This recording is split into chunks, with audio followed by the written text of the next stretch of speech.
au début, moi, je voulais pas être Patreon. Je voulais partir l'équivalent de comme un Netflix de podcast que tu payes genre... Mais avec la même formule que moi, j'ai pour Patreon. Tous les podcasts vont être gratuits genre dans 1 mois, mais pour le premier mois, sont là-dessus. Ouais, puis après, je disais, tu sais, on se met une gang de podcasts, puis après, si on ramasse 100$, là, on split selon les views qu'on a. Puis j'en ai parlé à une couple de personnes, puis il y avait personne qui était intéressé. Personne. Tout le monde faisait « Ah non, ça ne marchera pas. » Comme Pierre-Luc de Trois-Bières, il disait « Au lieu, ça devrait être des pay-per-view comme à la lutte, vu que c'est un fan de lutte. » Puis moi, j'aimais... son plan d'affaires est basé sur le fait qu'il tripe sur la lutte. Mais tu sais, puis là, j'y disais « Ouais, mais un pay-per-view, un podcast, personne ne va payer pour un épisode à moins...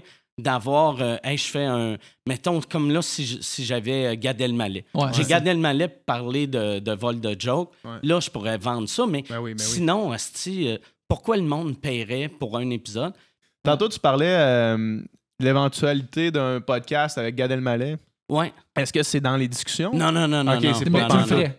Tu ferais ça? Je le ferais pour y en parler. Toi, tu le connais-tu? L'as-tu déjà rencontré? Je l'avais rencontré, mais moi j'y avais... il y a à peu près 3-4 ans, je faisais un show en France. Il y avait le frère à Jérémy Demé, Benjamin, il y avait un festival d'humour à l'époque. Il l'a encore, mais... puis il voulait un show en anglais. Il voulait Louis C.K., moi, Eddie Izzard, puis Gad Elmaleh. Puis quand il a fait l'offre pour ça, moi, c'était le genre d'affaire, j'ai dit à mon gérant, dis oui s'il book 2 des 3. Parce que je voulais pas... Parce que moi, c'est arrivé souvent, j'avais des appels. « Hey, on veut booker, mettons, Louis C.K., on veut Jimmy Carr, on veut Jim Jeffries, puis toi. » Puis je dis oui, puis finalement, c'est moi, puis genre 3 gars de brossard. Parce que Louis C.K. avait de quoi ce soir-là. Fait que j'avais dit, s'il y en a 2 des 3 qui embarquent, je vais embarquer. Puis Eddie Izzard puis Gad Elmaleh sont embarqués. Moi, je fais le show. Puis Gad... après moi, je fais un numéro dans le temps que j'avais une affaire que je disais que j'avais mis ma graine dans un verre de champagne pour faire chier un gars. Et là, Gad, il embarque sur scène après moi, puis il fait plein de callbacks sur mon affaire. Puis ça, c'est commun, tu sais. Puis la part du temps, quand je faisais des shows, puis un autre humoriste faisait ça, je sais comme, c'est cool, là, ça veut dire qu'il a écouté. Mais Gad chantait qu'il était comme en train de magasiner mon numéro. Tu sais, pour voir, cette gag-là, je pourrais-tu le faire, ça, je pourrais-tu le faire.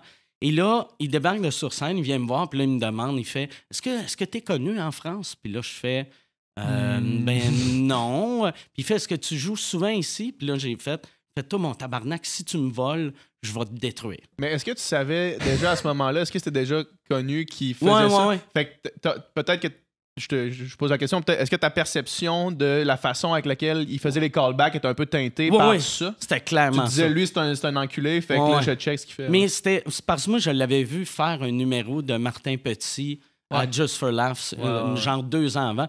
Fait que moi, n'importe quoi, même je le regardais, puis n'importe quel joke qu'il faisait, au lieu de faire « Ah, Chris, c'est une bonne joke que je faisais », de qui l'a volé? C'est ça, c'est tout je le regardais comme un gars de sécurité dans un magasin. Là, je checkais les mains dans les poches. T'écrivais sur Google la joke pour voir si ça sortait quelque part. Là. Mais il y avait, en plus, il y a un numéro que je sais pas de qui il l'a volé, mais je savais qu'il l'avait volé. Parce que il y avait une canicule en France, puis il faisait genre 45 degrés, il faisait vraiment chaud. Puis il y avait un numéro sur le fait qu'il n'y a pas les moyens de se payer un air clim dans sa maison. Puis là, j'étais comme tabarnak. Tu sais, Gad Elmaleh gagne 10 fois ce que je gagne. Il y a un jet privé. Tout est correct pour l'air clim. Chris, moi, là, dans ma maison, il fait jamais chaud. Été comme hiver, il fait 23. Puis lui, il a un fils avec la princesse de Monaco. Puis il n'est pas capable de se payer un air clim. J'étais comme l'asti d'enculé de qui a volé ça. Mais finalement, moi, je le checkais après ça pour voir s'il m'avait volé. Puis je savais qu'il allait pas me voler parce que c'est stressant. C'est un gars qui dit « Je vais te détruire. » qui est sur ton cas. Là. Dans ton pays où tu es une star, puis qu'il y avait plein de monde autour, que tu fais « Chris, lui, c'est un esti de fou, là, c'est un crinqué. » Puis finalement, j'en parlais pas à personne parce que je me disais « il m'a pas volé. » Puis après, j'y repensais, puis j'étais comme « C'est drôle que... » Il vole de d'autres mondes, j'en parle pas parce que je fais comme c'est correct, il l'a pas fait à moi. J'ai fait fuck off, je vais commencer à le dire. Tu sais, c'est pas devenu ma mission, là, mais tu sais, aussitôt que je parlais de Gad, je pluguais cette histoire-là qu'il avait essayé de me voler. Ouais. Puis le pire, c'est que finalement, c'est un peu ça qui est arrivé. Tu l'as un peu détruit, là. On s'entend là-dessus. Ouais, mais c'est pas moi. Au Québec, en tout cas, il est pas mal détruit, là. Ouais, au Québec. Mais ça, c'est vraiment... tu sais, il y a Copy Comic sur YouTube qui fait un asti. Toi, tu devais être content en esti quand c'est sorti, cette affaire-là. Ouais, ben surtout, c'est que moi, vu que je racontais cette histoire-là, puis tu sais, Gad, il a vraiment eu beaucoup de succès aux États-Unis. Fait que bien du monde pensait que je faisais ça parce que j'étais jaloux. Fait que j'avais l'air du gars qui est juste en crise et qui est jaloux de Gad. Fait que là, c'est quelqu'un d'autre que toi qui a décidé de prendre ça, là, tu sais. Ah non, mais ça c'était le gars Copy Comic qui fait ça depuis une couple d'années. Tu sais qui?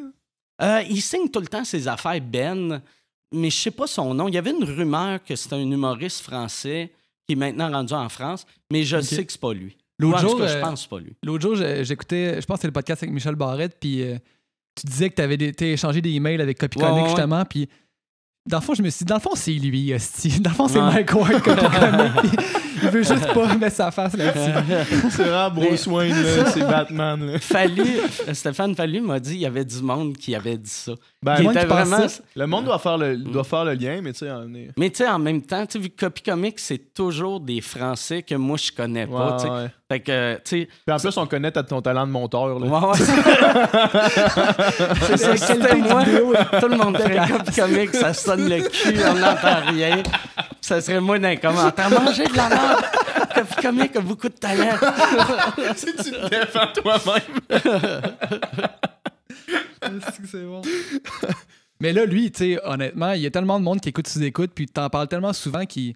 Au Québec, il est barré. Là. Au Québec, il serait attaqué dans la rue, là, probablement. Ouais, probablement. Puis, vois-tu, mais là, ça n'a rien vraiment changé en France. Ouais, il sort un Netflix, puis, documentaire Netflix, Big and Friends. Ouais. Avec Seinfeld, c'est ça? Que là, par exemple, j'ai hâte de voir, parce que moi, je n'avais parlé à Netflix avant. Puis, t'avais parlé de ça? Ouais. Parce que je connais bien le gars en charge des specials. OK. Puis, tu sais, parce que j'avais fait, hey, fais attention parce que. Puis finalement, ça n'a rien donné. Mais là, j'ai vu que, tu sais, son special sort, son show sort bientôt. Ouais. Puis il n'y a aucune pub autour. Tu sais, les seules pubs que j'ai vues, c'est Gad sur Twitter. Ouais. Fait que je sais pas si. Il n'est pas poussé tant que ça. Là. Ouais, mais tu sais, le monde s'en crisse, là. Tu sais, Netflix s'en crisse, les festivals s'en crissent. Les fans, le monde, ils se pointent quand même assez chaud. Ses fans à lui, je pense, s'en crissent, mais les fans d'humour s'en crissent pas. Ouais, c'est ça. Mais, tu sais, les vrais... Tu sais, comme en France, il n'y a pas vraiment de comedy geek encore, vu que c'est trop nouveau. Mais tu sais, les comedy geeks, ici, c'est impossible d'aimer quelqu'un de même parce que tu fais... Tabarnak, tu veux penser que la personne sur scène a tout écrit, même s'il travaille avec des writers, tu veux même pas savoir qu'il y a des writers. Parce que c'est décevant. Tu fais « Ah, c'est bon, cette histoire-là. » Je me demande si c'est vrai. Puis après, tu apprends que Seinfeld l'a fait il y a 8 ans. Tu fais « Ouais, c'est peut-être pas... » Mais il y a quand même un esti de gap entre avoir des writers. En fait, faut juste être con pour faire ça parce que, tu sais, honnêtement, tôt ou tard, c'est sûr ça revient comme toi. Mais lui, en plus, avec l'argent qu'il a, tu sais, des writers, ça, c'est correct. Il y a bien du monde qui ont des writers. Puis lui, il a les moyens. Il aurait pu dire à trouver les meilleurs writers des États-Unis, du Canada, du Québec, dire hey, je te donne 100 000 par année pour faire tes autres projets, mais ton stand-up, tu l'écris pour moi. Puis son matériel serait aussi bon, puis au moins serait original. C'est vraiment bizarre qu'il ait décidé de prendre cette méthode-là. Quasiment pour le thrill, là, quasiment, je vais voler sa joke. Mais il y a un humoriste américain qui s'appelle Dan Natterman qui parle français. Lui il a appris le français sur des vidéos YouTube. Le gars, mais lui, c'est autiste assez haut niveau. Là, que, tu sais, apprendre une langue sur... Puis pas... Là, j'avais demandé, t'as-tu pris des cours, genre des cours? Il disait, non, je regarde des sketchs en français. Puis je regarde l'attitude, puis là, j'ai remarqué, avec la face, quand tu dis tel mot, ça doit vouloir dire ça, ça sonne comme telle affaire. Puis là, il parle bien. C'est malade. Tu sais, il y a un français... mettons, il peut nous parler, puis il parle à peu près à la vitesse que je parle. Il y a un accent quasiment robotique, là, tu sais. Mais lui, c'est un excellent humoriste, tu sais. Puis lui, quand Gad a déménagé à New York, il avait commencé à écrire pour, puis il m'avait dit que Gad, des fois, mettons, lui, il envoyait ses jokes, puis là, Gad disait « Ça, c'est bon, je te la jette, ça, je le prends pas, ça, je le prends pas. » Puis il disait après, vu que lui, il parle le français, il allait voir des vidéos YouTube, puis il voyait Gad faire les jokes Gad avait dit « Ah non, j'avais pas cette joke-là. » J'étais comme « C'est bien fucking weird. » Il les faisait quand même. Tu y écris, mais c'était comme le thrill de... Tu sais, comme Cornelio, qui a volé un foulard, là. C'était ça, un foulard? Cornelio a volé un foulard. Tu sais, Cornelio de Star Star Academy. Academy. Il a volé un foulard. Ben, il s'est fait pogner, genre, il y a un mois. Il a volé de quoi dans un magasin? Je sais pas si c'est un foulard ou T'as pas besoin, Cornelio. quelque chose. Mais quelque chose de fuck all que tu fais. Ah, c'est sûr que c'était pour le thrill, tu sais. Ah ouais. Fait qu'il y a du monde, peut-être, tu sais, qui volent des foulards. Il y en a d'autres. Si tu voles une joke, ils le sauront pas. Ouais.